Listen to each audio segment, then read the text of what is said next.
Hello, everyone, and welcome to Life, Liberty, and the Pursuit of Happiness, a podcast commemorating the 250-year anniversary of the Declaration of Independence. The show is sponsored by the Amerika-Zentrum in Hamburg, Germany. I'm Andrew Sola, the executive producer and host of the series. In this episode, I'd like to introduce you to some basics, because it's important to remember key dates and terms that you will hear about in the forthcoming episodes. So let's set the scene. The first important event in the immediate lead-up to the Declaration of Independence was the 7 Years' War, also known in the Americas as the French and Indian War. It was actually a global war, but we'll just focus on the Western Hemisphere. So the 7 Years' War lasted from 1756 to 1763. On the one side, you had Great Britain, the American colonists, and some Native American tribes, namely the Iroquois Confederacy. On the other side was France, French colonists, and other Native American tribes, namely the Wabanaki Confederacy. As with most wars, the most important cause for this war was a dispute over territory and access to trade and resources. In this case, the territory was the Ohio Valley. The 7 Years' War ended with the Treaty of Paris on the 10th of February 1763.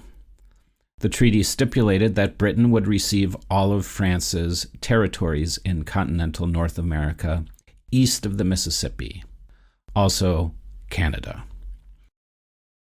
The Louisiana Purchase would happen years later and cover the lands west of the Mississippi. Of course, the native tribes involved in the war were not consulted, nor did they necessarily agree that they had been conquered by Britain, which led to additional strife with colonists, who increasingly thought of themselves as being independent from the British Empire. A three-way power struggle was brewing. Colonists, Native Americans, and the British Empire all had their own separate interests, which were becoming more and more difficult to manage. Don't forget that Britain was practically bankrupt after the 7 Years' War. National debt had doubled. Britain could not afford another conflict with the Indians in North America, so the government in London attempted to control violence between American colonists and Native Americans through the Royal Proclamation of 1763.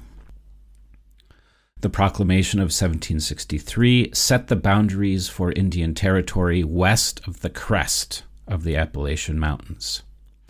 However, this upset many Americans who had fought with the British against the French and Indians precisely because they wanted to expand their territory even farther west into the Ohio Valley. Overlapping these events was Pontiac's War, or the Pontiac Rebellion, which lasted from 1763 to 1766, and featured a coalition of Native Americans against Britain and the colonies. The war is named after Chief Pontiac of the Ottawa or Odawa Nation. This war ended in a stalemate, and you will learn a lot more about this war and Native American history in two exciting episodes coming up. One with Professor Matthew Kruer from the University of Chicago, and the other with Professor Theodore Karamanski of Loyola University.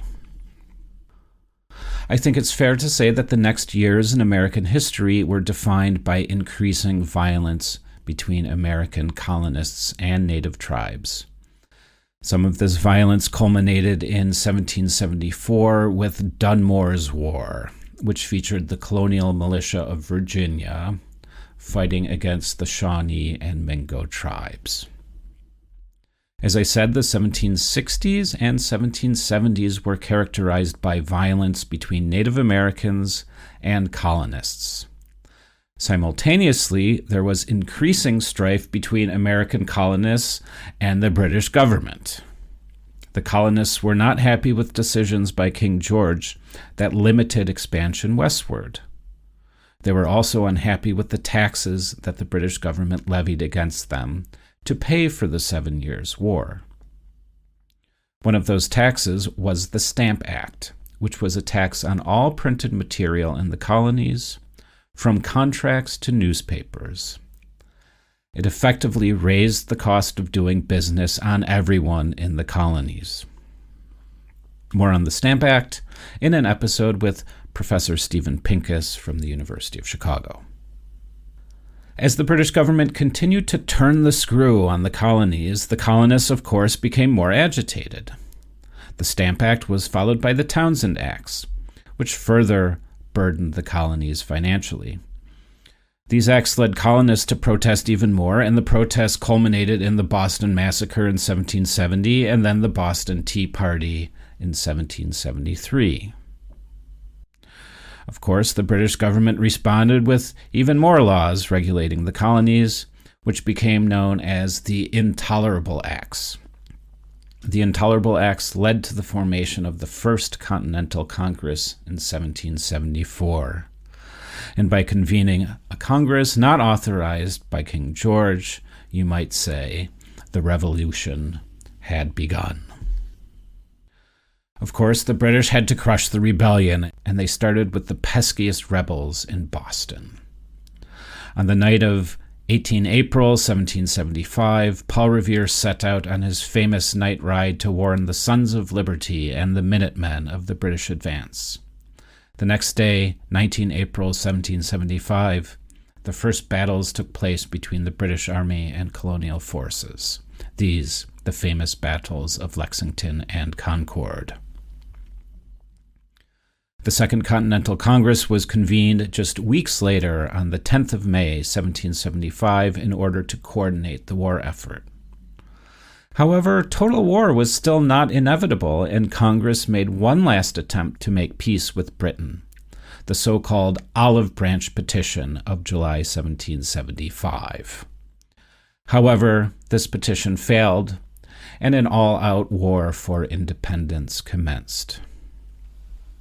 Moving into June 1776, the Continental Congress nominated a committee, the so-called Committee of Five, to write the official Declaration of Independence.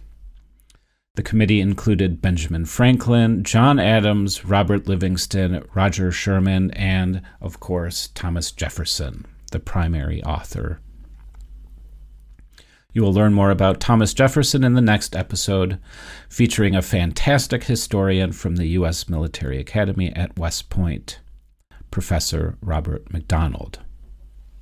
Also, make sure you read the text of the Declaration on our site, on any site, but I have provided a numbered list of grievances against King George from the Declaration of Independence in the show notes, and you can also find them on our brand new YouTube channel at Declaration of Independence 250, all one word. Check it out. So that's a very short introduction to the lead up to the Declaration of Independence. In future episodes, we will delve much, much deeper into the history of the Revolution, as well as its consequences for the United States and the rest of the world. And now, some final bits of housekeeping. First, it's important to realize that this show is meant to be for everyone interested in the Declaration and the 250-year anniversary of the founding of the United States. However, it's designed to be particularly useful for students and teachers who may be working on the Declaration and the 250-year anniversary in the classroom.